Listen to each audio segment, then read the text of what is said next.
कोसी भर पूरा कैली सारा धाऊ जोड़े नारियल धक्के सिपुली में फल लेके आरा गादे हगो होते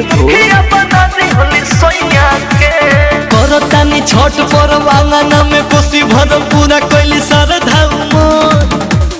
जोड़े नारियल धक्के सिपुली में फल लेके आरा गादे हगो होते भोर के पूजा छठी माई के पैया के कि मुखिया बना दी होली सोइया के पूजा में छठी माई के पैया के कि मुखिया बना दी होली सोइया के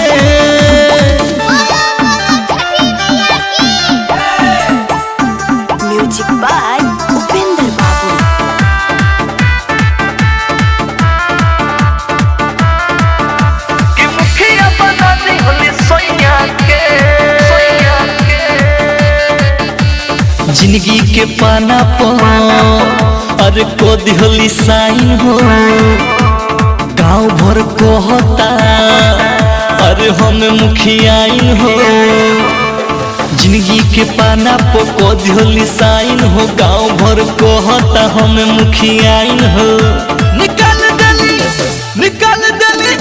निकाल दली डूबल नैया के पूजे में छठी माई के पैया के मुखिया बना देली सैया के पूजे में छठी माई के पैया के पूजे में छठी माई के पैया के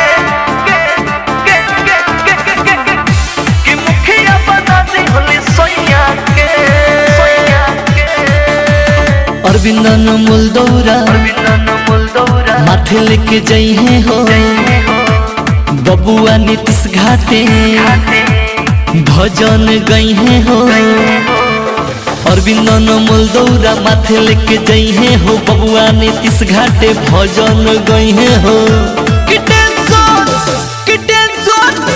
कि टेंशन बना दो पैया के कि मुखिया बना दे होली सैया के